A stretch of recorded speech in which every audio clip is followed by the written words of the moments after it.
Hello my dear friends, commerce लोक में आप सभी का स्वागत है। आज हम करेंगे अकाउंट्स के 20 इंपॉर्टेंट एमसीक्यूज। तो अगर आप अकाउंट्स से रिलेटेड किसी भी तरह के एग्जामिनेशन की तैयारी कर रहे हैं तो अभी आने वाले सभी क्वेश्चंस का आंसर आप खुद से करेंगे और साथ ही कमेंट करके बताएंगे कि आपने कितने क्वेश्चंस का सही सही आंसर किया है। तो चलिए फटाफट से शुरू करते हैं। तो सबसे पहला क्वेश्चन आपके स्क्रीन पे है जो कि काफ़ी इजी है।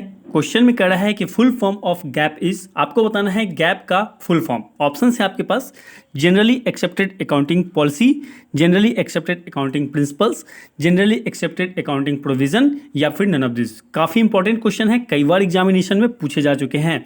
तो इसका करेक्ट आंसर हो जाएगा option B, generally accepted accounting principle. Clear? चलिए नेक्स्ट क्वेश्चन है दोस्तों, main objective of preparing a journal is.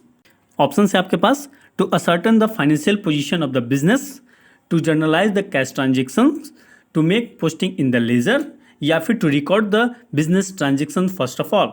ठीक है, बहुत ही इजी क्वेश्चन है लेकिन कई बार एग्जाम में पूछा गया है इसलिए इंपॉर्टेंट है। तो क्वेश्चन में कह रहा है कि हम जर्नल क्यों बनाते हैं, जर्नल बनाने का मेन पर्पस, मेन ऑब्जेक्टिव क्या है। तो इसका करेक्ट आंसर हो जाएगा option C, to record the business transactions first of all. यानी कि जितने भी बिजनेस ट्रांजेक्शंस होते हैं, जितने भी लेन देन होते हैं, उन्हें हम सबसे पहले कहाँ पे रिकॉर्ड करते हैं? जर्नल में रिकॉर्ड करते हैं। तो यही जर्नल का सबसे मुख्य उद्देश्य है।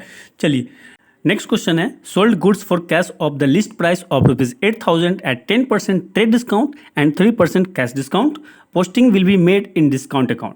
दोस्तों क्वेश्चन में कह रहा है कि आपने गुड्स सेल किया कैश में जिसका कि लिस्ट प्राइस कितना था? 8,000 रुपीज़। उस पर आपने 10% का ट्रेड डिस्काउंट दिया, साथ ही 3% का कैश डिस्काउंट दिया। तो डिस्काउंट अकाउंट में आप कितना अमाउंट और किस साइड में पोस्ट करेंगे? ठीक है, ऑप्शंस है आपके पास ₹216 on debit side, ₹216 on credit side, ₹240 on debit side या फिर ₹240 ऑन क्रेडिट साइड। तो आइए इसे हम प्रैक्टिकली समझते हैं। सबसे पहले आपने ट्रेड डिस्काउंट दिया 8,000 रुपये पे। ठीक है, 8,000 रुपये पे आपने 10% का ट्रेड डिस्काउंट दिया। कितना डिस्काउंट दिया? 800 रुपये का। यहाँ पे एक बात समझ लीजिए कि ट्रेड डिस्काउंट को हम बुक्स ऑफ अकाउंट में रिकॉर्ड नहीं करते हैं। तो हमारा जो सेल वैल्यू है वो अब हो चुका है 7,200। अब हमने 7,200 पे 3% क्रेडिट से कैश डिस्काउंट दे दिया। तो 7,200 का 3% यहाँ पे हो जाएगा 216 रुपया। तो 216 रुपया हम लोग क्या करेंगे? डेबिट साइड में, डिस्काउंट के डेबिट साइड में रिकॉर्ड करेंगे, क्योंकि हमने यहाँ पे डिस्काउंट अलाउ किया है। यहाँ पे हमारा ये जो है एक्सपेंस है। क्लियर है? तो एक्सपेंस जब भी बढ़ता है तो उसे हम कहाँ रिकॉर्ड करते हैं? डेबिट साइड में। तो डिस्काउंट अकाउंट के डेबिट साइड में आप 216 रुपया रिकॉर्ड कर लेंगे। क्लियर है? चलिए नेक्स्ट क्वेश्चन है, what type of following account will have debit balance only. Option है आपके पास personal account, real account, nominal account या फिर ऑल द अबव। आपको बताना है कि इनमें से कौन सा अकाउंट है जिसका हमेशा डेबिट बैलेंस ही होता है। ठीक है, तो इसका करेक्ट आंसर हो जाएगा ऑप्शन बी, रियल अकाउंट। ठीक है, रियल अकाउंट जो होता है वो एसेट से रिलेटेड अकाउंट होता है। ठीक है, तो उसका जो बैलेंस होता है वो हमेशा डेबिट बैलेंस ही होता है। क्लियर है? अब एसेट जैसे मान लीजिए बिल्डिंग का बैलेंस क्या निगेटिव हो सकता है? क्या माइनस में उसका फिगर जा सकता है? नहीं जा सकता है ना। तो इसलिए जितने भी एसेट्स होते हैं उन सभी का जो बैलेंस होता है वो हमेशा डेबिट बैलेंस होता है। चलिए नेक्स्ट क्वेश्चन है, which of the following will be recorded as contra entry. Option है आपके पास cash directly deposited into bank by customer, payment made to creditor by cheque, cash deposited into bank या फिर cash cell. आपको बताना है कि इनमें से किस एंट्री के लिए, किस ट्रांजेक्शन्स के लिए आप कॉन्ट्रा एंट्री पास करेंगे। तो काफ़ी इजी है दोस्तों, इसका करेक्ट आंसर हो जाएगा option C, cash deposited into bank. जहाँ पे भी कैश और बैंक का ट्रांजेक्शन होगा या फिर बैंक टू बैंक ट्रांजेक्शन होगा उसे हम कॉन्ट्रा एंट्री में रिकॉर्ड करेंगे। चलिए नेक्स्ट क्वेश्चन दोस्तों, on 1 April 2023 balance of cash column of cash book was ₹10,000 after receiving ₹2,000 from Ramesh, giving a check of ₹3,200 to Chandan and making payment of wages ₹500. Balance of cash will be। Option है आपके पास ₹11,500, 8,300, 8,800 या फिर 6,300। तो दोस्तों यहाँ पे question में क्या कर रहा है कि 1 अप्रैल 2023 को आपके कैश बुक में कैश कॉलम का जो बैलेंस था वो था 10,000 रुपीज़, यानी कि आपके पास 10,000 रुपीज़ कैश अवेलेबल था। अब आपने रमेश से 2,000 रुपया रिसीव किया, साथ ही 3,200 रुपया का चेक आपने चंदन को दे दिया। ठीक है, और 500 रुपया का वेजेस पेमेंट किया, तो आपके पास कैश बैलेंस कितना है ये आपको बताना है। तो इसे हम ऐसे समझेंगे, बैलेंस ऑफ कैश कॉलम कितना है 10,000, हमने 2,000 रुपया रमेश से रिसीव किया, कितना हो गया, ये हो गया 12,000। क्लियर। अब यहाँ पे समझिएगा कि 3,200 रुपया हमने जो चंदन को दिया है वो चेक के माध्यम से दिया है, हमने कैश नहीं दिया है, तो उस एंट्री को हम यहाँ पे इग्नोर करेंगे। साथ ही वेजेस हमने 500 रुपीज़ पेमेंट किया है, तो उसे हम क्या करेंगे, लेस कर लेंगे, हमारा बैलेंस आ जाएगा 11,500। तो करेक्ट आंसर हो जाएगा ऑप्शन ए 11,500। क्लियर है। चलिए नेक्स्ट क्वेश्चन दोस्तों, purchase goods from Mohanlal of ₹20,000 at 20% trade discount, posting will be made in Mohan account. Option है आपके पास, debit side ₹20,000, credit side ₹20,000, debit side ₹16,000 या फिर क्रेडिट साइड ₹16,000। तो दोस्तों क्वेश्चन में कह रहा है कि मोहनलाल से हमने 20,000 रुपया का गुड्स परचेज किया है जिसपे हमें 20% क्रेडिट से ट्रेड डिस्काउंट मिला है। यहाँ पे ध्यान दीजिएगा, ट्रेड डिस्काउंट मिला है। अब इसका एंट्री हम अपने मोहन अकाउंट में कैसे करेंगे, तो बहुत ही सिंपल है। परचेज का एंट्री हम कैसे पास करते हैं, purchase account debit to Mohanlal account, यही करते हैं ना। अब बात करते हैं फिगर की कि अमाउंट कितना आएगा, 20,000 आएगा या कुछ और आएगा। तो यहाँ समझिए, ट्रेड डिस्काउंट का एंट्री हम अपने बुक्स ऑफ अकाउंट में नहीं करते हैं, तो क्या करेंगे, 20,000 में से 20% लेस कर देंगे, तो हमारा फिगर आएगा 16,000 और हमारा एंट्री बनेगा purchase account debit 16,000 to Mohanlal account 16,000। Clear है। तो इसका करेक्ट आंसर हो जाएगा option D, credit side ₹16,000। Mohanlal के क्रेडिट साइड में हम 16,000 का एंट्री करेंगे। चलिए नेक्स्ट क्वेश्चन दोस्तों, what type of ledger accounts are not carried forward to next year. Option है आपके पास, personal account, real account, nominal account या फिर नन ऑफ दिस। तो यहाँ पे आपको बताना है कि इनमें से कौन सा ऐसा अकाउंट है जिसे हम नेक्स्ट ईयर के लिए कैरी फॉरवर्ड नहीं करते हैं। तो इसका करेक्ट आंसर हो जाएगा ऑप्शन सी, नॉमिनल अकाउंट। जी हाँ दोस्तों, नॉमिनल अकाउंट से रिलेटेड जितने भी लेजर्स होते हैं, नॉमिनल अकाउंट मतलब इनकम और एक्सपेंस, ठीक है, इनकम और एक्सपेंस से रिलेटेड जितने भी लेजर्स होते हैं उसे हम कैरी फॉरवर्ड नहीं करते हैं, उसे हम प्रॉफिट एंड लॉस बना करके वहीं पे क्लोज कर देते हैं। क्लियर है। नेक्स्ट क्वेश्चन है, the balance of bank column of cash book always show a dash balance. Option है आपके पास, डेबिट, क्रेडिट, आइदर डेबिट और क्रेडिट।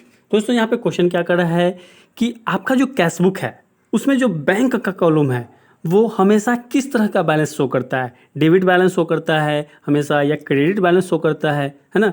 तो इसका करेक्ट आंसर हो जाएगा ऑप्शन सी, आइदर डेबिट और क्रेडिट। जी हाँ दोस्तों, बैंक का जो बैलेंस है वो डेबिट भी हो सकता है और क्रेडिट भी हो सकता है। अगर आपके अकाउंट में सफिशिएंट अमाउंट पड़ा है तो डेबिट बैलेंस होगा, लेकिन अगर आपने जितना अकाउंट में अमाउंट पड़ा था उससे ज़्यादा विड्रॉ कर लिया है ना, ओवरड्राफ्ट अगर हो गया तो वहाँ पे क्या होगा, क्रेडिट बैलेंस हो जाएगा। क्लियर है। चलिए नेक्स्ट क्वेश्चन है, if the debit as well as credit aspect of a transaction are recorded in the cash book, it is called. Option है आपके पास, contra entry, compound entry, opening entry या फिर एडजस्टमेंट एंट्री। क्या करा दोस्तों question में, अगर किसी ट्रांजैक्शन का डेबिट अमाउंट और क्रेडिट अमाउंट दोनों हम कैश बुक में पोस्ट करते हैं तो वैसे एंट्री को हम क्या कहते हैं। काफ़ी सिंपल सा क्वेश्चन है, इसका आंसर हो जाएगा ऑप्शन ए, कॉन्ट्रा एंट्री। जी दोस्तों, जब भी हम किसी एंट्री का डेबिट साइड का अमाउंट और क्रेडिट साइड का अमाउंट दोनों अमाउंट को कैश बुक में रिकॉर्ड कर लेते हैं तो उसे कॉन्ट्रा एंट्री कहते हैं। फॉर एग्जांपल, आपने कैश बैंक में डिपॉजिट कर दिया या फिर किसी अदर बैंक से दूसरे बैंक में अमाउंट को ट्रांसफर कर लिया, तो ऐसे ट्रांजेक्शन को हम एक ही कैश बुक में डेबिट साइड में भी रिकॉर्ड करते हैं और क्रेडिट साइड में भी रिकॉर्ड करते हैं। चलिए दोस्तों, हमने पिछले क्लास में आपको एक होमवर्क दिया था जिसका आंसर आपको कमेंट बॉक्स में देना था, तो आइए उस क्वेश्चन को देखते हैं। क्वेश्चन था, outstanding salary is a, option है आपके पास, real account, personal account, nominal account या फिर नन ऑफ दिस। आपको बताना था कि आउटस्टैंडिंग सैलरी जो है वो किस तरह का अकाउंट है। क्लियर है। तो दोस्तों इसका करेक्ट आंसर हो जाएगा ऑप्शन बी, पर्सनल अकाउंट। जी हाँ दोस्तों, सैलरी अकाउंट अगर होता तो होता ये नॉमिनल अकाउंट, क्योंकि ये एक्सपेंसेस से रिलेटेड अकाउंट था, लेकिन सैलरी के पहले लग गया यहाँ पे आउटस्टैंडिंग, यानी कि ये जो सैलरी है ये किसी को रिप्रेजेंट कर रहा है, किसी का सैलरी आउटस्टैंडिंग है। क्लियर है। तो ऐसे अकाउंट को हम बोलते हैं रिप्रेजेंटेटिव पर्सनल अकाउंट। तो आउटस्टैंडिंग सैलरी जो है वो हमारे लिए होगा पर्सनल अकाउंट। क्लियर है। चलिए दोस्तों, आगे बढ़ने से पहले अगर आपको इसी प्रकार के MCQs के PDF नोट्स चाहिए तो लिंक डिस्क्रिप्शन में है, आप वहां से उसे जा करके डाउनलोड कर सकते हैं और अपनी तैयारी को पूरी कर सकते हैं। नेक्स्ट क्वेश्चन है दोस्तों, which of the following transaction is entered in to the journal proper. Option है आपके पास cash payment to a employ for expense, cash purchase of goods for resale, correction of an error, या फिर credit purchase of goods for resale. आपको बताना है कि इनमें से कौन सा ऐसा ट्रांजेक्शन है जिसे हम जर्नल प्रॉपर में रिकॉर्ड करेंगे। तो वीडियो को यहाँ पे पॉज कीजिए और समझने का प्रयास कीजिए कि आखिर इसका करेक्ट आंसर क्या होगा। दोस्तों इसका करेक्ट आंसर हो जाएगा option C, correction of an error. अगर हम किसी तरह की एरर का करेक्शन करते हैं तो उस केस में जो हम एंट्री पास करेंगे वो हम जर्नल प्रॉपर में पास करेंगे। ठीक है, नेक्स्ट क्वेश्चन है sale of business asset on credit is recorded in. Option है आपके पास sales book, journal proper, special journal, या फिर कैश बुक। आपको यहाँ पे बताना है कि जब आप अपने बिजनेस के एसेट को ऑन क्रेडिट यानी कि उधार में सेल करेंगे तो उसका एंट्री आप कहाँ पे रिकॉर्ड करेंगे। तो उसका करेक्ट आंसर हो जाएगा ऑप्शन बी, जर्नल प्रॉपर। जी हाँ दोस्तों, जब भी आप अपने एसेट को सेल करते हैं तो उसे आपको जर्नल प्रॉपर में रिकॉर्ड कर लेना है। लेकिन अगर आप गुड्स सेल कर रहे हैं तो कहाँ रिकॉर्ड करेंगे, सेल्स बुक में रिकॉर्ड करेंगे। क्लियर है। चलिए नेक्स्ट क्वेश्चन है a bank reconciliation statement is. Option है आपके पास a part of cash book, a part of passbook, a statement prepare by the bank, a statement prepare by account holder.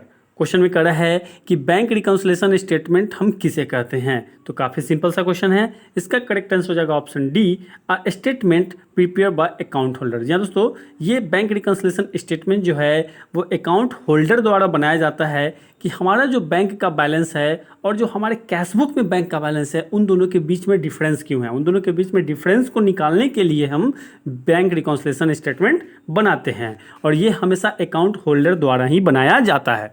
Clear है।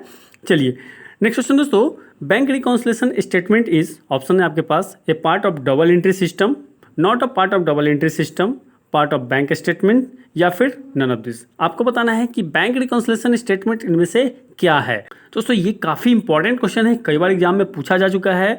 इसका correct answer हो जाएगा option B, not a part of double entry system. जी दोस्तों, bank reconciliation statement जो है वो double entry system का पार्ट नहीं है, ये सिर्फ एक रिकंसिलिएशन स्टेटमेंट है।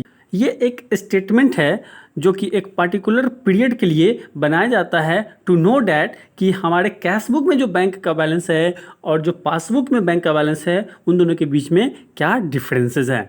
चलिए नेक्स्ट क्वेश्चन दोस्तों, unfavourable bank balance means. Option है आपके पास credit balance in the cash book, credit balance in the passbook, debit balance in the cash book, या फिर favourable balance in the cash book. आपको बताना है कि अनफेवरेबल बैंक बैलेंस, कंफ्यूज नहीं होना है यहाँ पे, इस क्वेश्चन को ध्यान से समझिए और खुद से आंसर कीजिए कि अनफेवरेबल बैंक बैलेंस, बैंक में अगर अनफेवरेबल बैलेंस है तो उसका मतलब क्या होगा। तो इसका करेक्ट आंसर हो जाएगा option A, credit balance in the cash book.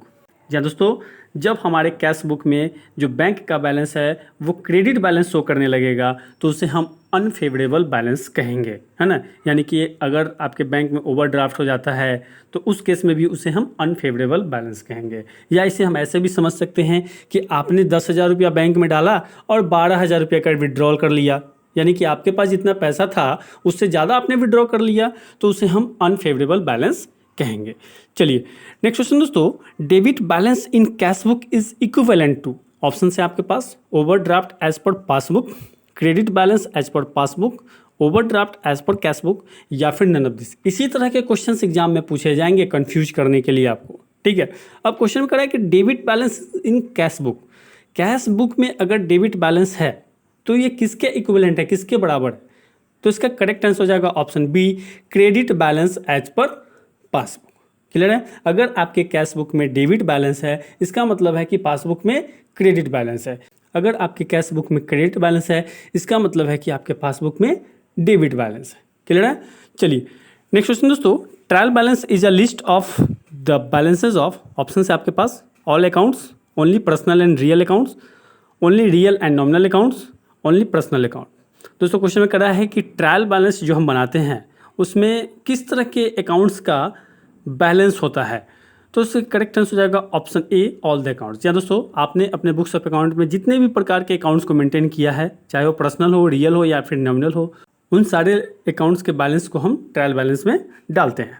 Clear है। चलिए नेक्स्ट क्वेश्चन दोस्तों, suspense account is opened when. Option है आपके पास balance sheet does not match, trial balance does not match, total of sales account does not agree, या फिर none of this. दोस्तों question में कह रहा है कि सस्पेंस अकाउंट हम कब बनाते हैं, कब इसकी जरूरत पड़ती है, तो इसका करेक्ट आंसर हो जाएगा option B, trial balance does not. जी हाँ दोस्तों, जब ट्रायल बैलेंस का टोटल डेबिट साइड का टोटल एंड क्रेडिट साइड का टोटल मैच नहीं करता है, ठीक है, आपको पता नहीं चल रहा है कि आखिर ये डिफरेंस क्यों आ रहा है, तो उस केस में डिफरेंस अमाउंट को हम सस्पेंस अकाउंट खोल करके उसमें डाल देते हैं। क्लियर है? चलिए नेक्स्ट क्वेश्चन दोस्तों, which item is shown as debit balance in the trial balance. Option है आपके पास cash in hand, rent outstanding, creditors, या फिर बैंक ओवरड्राफ्ट। आपको बताना है कि इनमें से कौन सा ऐसा अकाउंट है जिसका ट्रायल बैलेंस में डेबिट बैलेंस शो करेगा। तो इसका करेक्ट आंसर हो जाएगा option A, cash in hand. जी हाँ दोस्तों, कैश इन हैंड का जो बैलेंस होता है वो हमेशा डेबिट बैलेंस होता है, तो ट्रायल बैलेंस में भी ये डेबिट बैलेंस में ही शो करेगा। क्लियर है? चलिए नेक्स्ट क्वेश्चन दोस्तों, under diminishing balance method depreciation charged on. Option है आपके पास original cost, written down value, market value, या फिर एस्टिमेटेड वैल्यू। दोस्तों क्वेश्चन में कह रहा है कि जब हम डिमिशनिंग बैलेंस मेथड का यूज करते हैं डेप्रिसिएशन चार्ज करने के लिए, तो हम किस वैल्यू पर डेप्रिसिएशन चार्ज करते हैं। तो इसका करेक्ट आंसर हो जाएगा दोस्तों option B, written down value. जी हाँ दोस्तों, जब भी हम डिमिशनिंग बैलेंस मेथड का यूज करते हैं, जिसे कि हम रिटर्न डाउन वैल्यू मेथड भी कहते हैं, उस केस में जो रिटर्न डाउन वैल्यू आता है, यानी कि डेप्रिसिएशन को घटाने के बाद जो बैलेंस बचता है, ठीक है, उस बैलेंस अमाउंट पे हम डेप्रिसिएशन चार्ज करते हैं। क्लियर है?